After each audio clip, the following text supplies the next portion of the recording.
Hi and welcome. This is Pankaj here.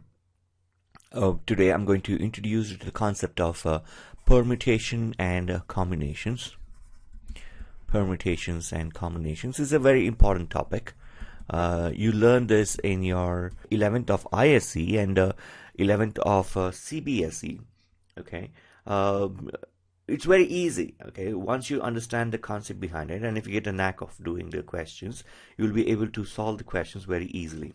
Okay, and if you understand this chapter properly, it'll become easier for you to work with probability, because probability in your 12th is just one step after permutation and combination.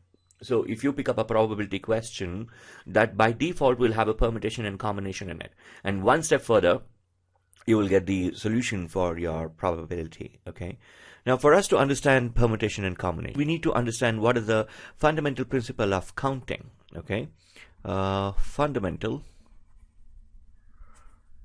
principles of counting.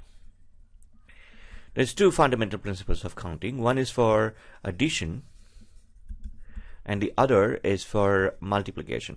Very easy. It basically tells us when we are supposed to be adding and when we are supposed to be multiplying given a particular scenario. Okay, let's pick up an example and try to understand these two. Okay, let's say there's a person standing here.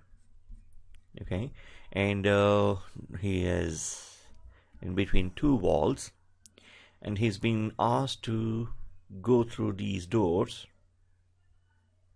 Okay, so there is a door 1, door 2, door 1, door 2, and door 3, and then he has to again pass through two more doors and reach here. Okay, now the question is, how many ways can he do this? That is, reaching from here to here, from this location to this location. Well, he can pass through this door and exit out of this door, and again pass through the same door but exit out of this door. Correct? Or he can pass through this door and exit out of this door and use the same door again, the first one, and then exit out of the second door here. Or he can pass through this door and exit out of this, and probably again pass through this door and exit out of this door. So actually we have, let's see how many ways of doing this particular operation. 1, 2, 3, 4, 5, 6. 6 ways of passing through these doors, and then passing through these doors and reaching here. 6 ways of reaching this location. So if I'm actually dividing this into two tasks, this is one task, right? Reaching from here to here is a task. If I can subdivide this task into reaching from here to here, and then from reaching here to here. Okay, let's see. So what are the ways of reaching from here to here? I have 3 doors, so there are 3 possible options. Correct? Now what I just did was the principle of addition, because how many options do I have? 1, 2, 3 options. So added them up. So 3 possible ways. And if he has to reach from here to here, what are the ways? 1, 2. 2 ways of reaching here. So our job of reaching from here to here was subdivided into 2 jobs, which is 3 ways and 2 ways. So total number of ways of doing this particular job is 3 into 2. 6 ways.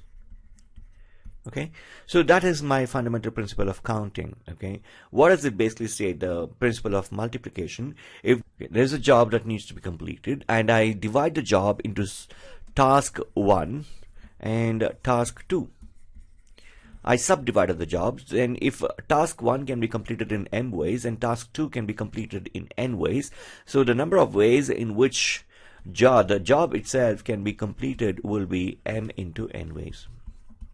Okay, so we will be learning more about this by looking at examples. That's why we will understand the concept behind permutation and combination in a better way. Okay, now what we'll do is there's nothing much to know or understand about the background of permutation and combination. What we're going to do is directly start picking up questions and start solving them. Let's say there is a class, and in that particular class I have 10 boys and 8 girls. Okay, I have 10 boys and 8 girls, and I've been asked to pick a class representative. Okay, any one class representative. So what are the possible ways of picking up a class representative? Well, altogether, what are the total possible options? I have 10 boys. I can pick any one of the boy. So I can choose a boy in 10 different ways. Correct? Or I can choose a girl in 8 different ways. So the question here is, should I be adding them up or multiplying them? So that's again based on our logical thinking. We need to understand that, totally there are 18 ways. So there is 18 ways of picking up a person from a class of 18 students for a class representative. Okay. Now I'm going to modify this. It's the same question. What I'm going to say now is to pick a pair. Okay. I'm going to pick a boy and a girl, okay, as a representative for boys and girls from the same class. So I have a pair, which is a boy and a girl. So the question is, how many ways can I do this? So boy 1, boy 2, boy 3, boy 4 goes on till boy 10. And then I have a girl 1, a girl 2, girl 3 goes on till girl 8. So boy 1, and I can choose a girl 1, boy 1, girl 2, boy 1, girl 3, so on and so forth. And again, boy 2, girl 1, boy 2, girl 3, boy 2, girl 4, boy 3, and boy 4. So ideally, I have 10 ways of choosing a boy and 8 ways of choosing a girl. But because I'm supposed to be picking a pair, I now know that there are multiplication, which is 10 into 8, 80 ways of choosing a pair. You getting me? So it's our logical thinking, and that tells us that when we need to multiply and when we need to add. Okay, and that will come through practice. It's not a big deal. It's going to come through practice. Let us keep looking at more and more examples. Let's say there's a room. Okay, now this particular room, let's say it has, let me put 8 doors to this. Okay, a man or a boy, he's been asked to enter the room through any one of these doors. So I have 1, 2, 3, 4, 5, 6, 7, 8 doors. He can enter into the room through any one of these doors, and then when he's exiting out of this door, he cannot take the same door that he came through. For example, if he came through door 1, he cannot go out of door 1, rather he can go out of any one of these doors. Okay, so what are the possible ways in which he can do this? He can come through door 1 and exit out of door 2, correct? And again, the second option is door 1 and exit out of door 3, door 1, door 4, door 1, door 5, door 1, door 6. So this is a task. Entering and exiting is a task, isn't it? So I'm going to subdivide that into 2 tasks, which is entering and exiting. What are the number of ways to enter the room? There are 8 possible ways to enter the room. And what are the possible ways to exit the room? 7 possible ways.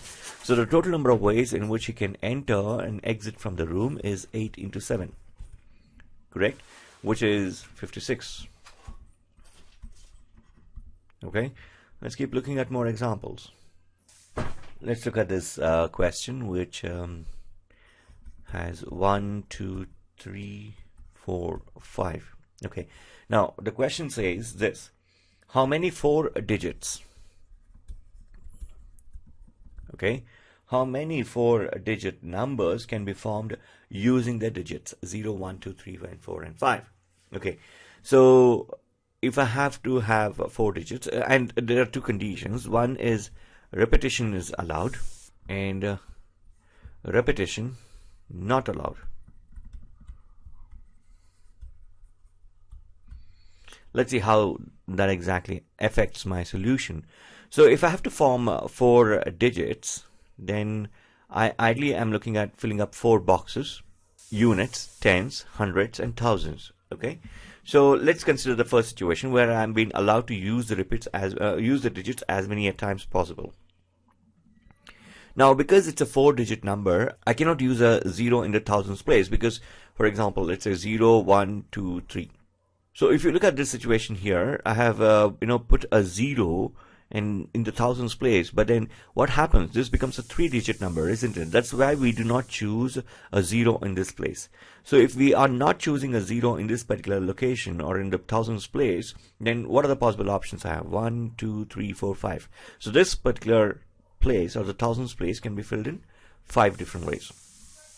Now, because I'm allowed to repeat the digits as many times as possible, I can also fill down this hundreds place in how many ways? 1, 2, 3, 4, 5, 6 ways.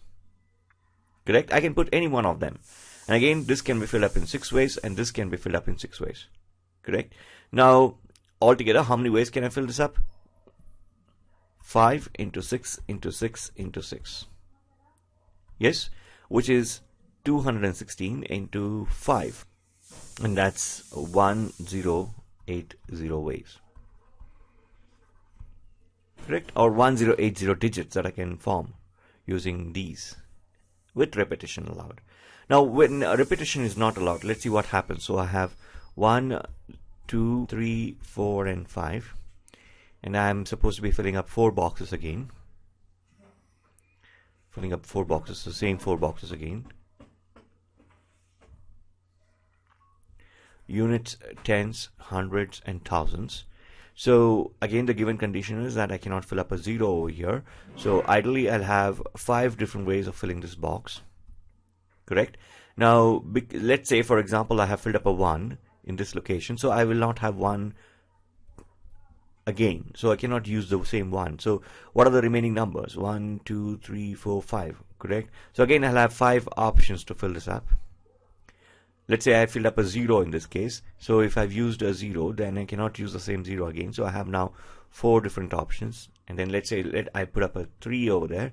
Then I have again 3 different ways of filling this particular units place. So altogether, I have 25 into 12. And that's going to be 300 ways.